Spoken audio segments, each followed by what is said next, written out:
line where they had rented it out. We see G Pool right here. You see, like, and we're asking, where did he get the money from? Did somebody give him the money to do it? No.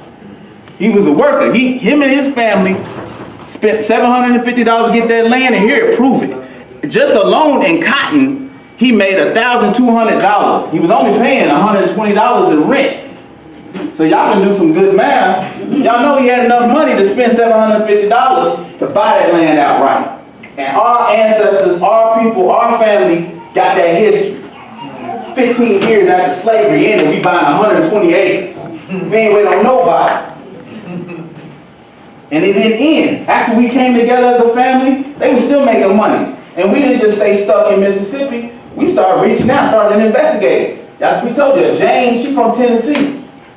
What gave George and Jane's son the audacity to start traveling out to Tennessee? We believe that if we start digging into this family, we might find some more history about Jane. We also found a Leona Crowder in Tennessee, Memphis, Tennessee, after they had moved there after some time. So whether they named her after that, whatever, we see that name pop up in Tennessee. We also see migration to early Ohio. I'm gonna keep on moving because we're short for time, but we were moving around. This is when Lonnie, when Junior and all them was moving to Ohio, we was already there in 1918, Ohio.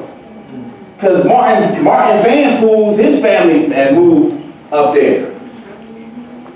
We migrated to Arkansas. Martin, the family of George, the brother of George, they moved to Arkansas, him and his whole family.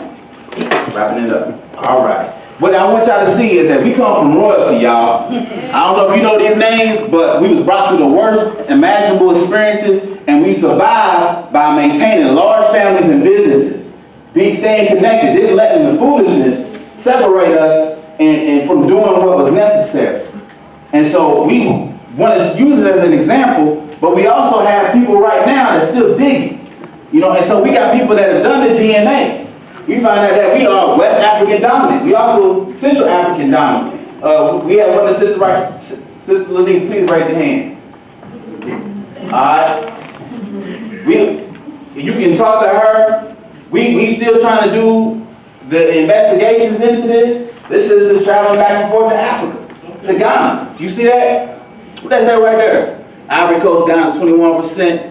We see a 36%. That's Peter Pool's great-granddaughter right there. Shanique. The descendant, Shanique. Peter Pool, this is George Pool's brother. They got 36% from Ivory Coast, Ghana. If you know about anything about Ivory Coast and Ghana, if you see Benin, Togo, those are really all the same people. That's an Akan, you know what I'm saying? That's an Awe, you know, they're the same people. That blood is in us, y'all. All right, so we still digging. And so these short-term goals that we have for the part team, you can find more about it on this website here.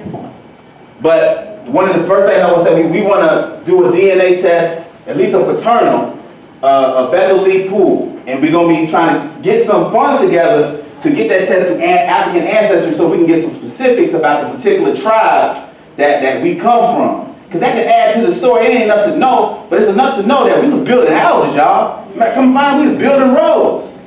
So we was obviously probably doing that before we became slaves. And that can add to the story about who we are. It's things you can tell your son, your daughter about who we are.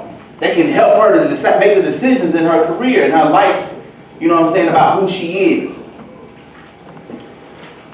We got a census. That's the major way that we're going to try to collect as much information as we can. I'll end with this, is that if you go to that website, we need everybody in this room, please. Anybody that you know in this family, fill out, like, look, when Obama became president, y'all fill out them census like hotcakes, all right? This is a census so that we can find each other. Slavery did a horrible thing to us as far as disconnecting us. There's thousands of us around this country. You could be living next door to your cousin, don't even know it. Your child could wind up marrying them. We need to do the due diligence. And so it's as simple as you just answering several questions on this census that we already have prepared for you on the website. If you fill it out, it'll help us to move forward. And lastly, this official family tree, the Simpsons, y'all, they got a family tree. That's way more extensive than ours, but ours is going to be way more extensive after the part team do what they're supposed to do. But the family narrative, all of the different types of stories that, like you heard from Honest Sale, from Uncle Bethel. All of us got stories of people that done passed on. We need to record these stories. These need to be the storybook. These need to be the lullabies and the stories we tell our kids before they go to sleep. So they waking up feeling powerful about who they are, the blood that's running through their veins. All right, and I end with that.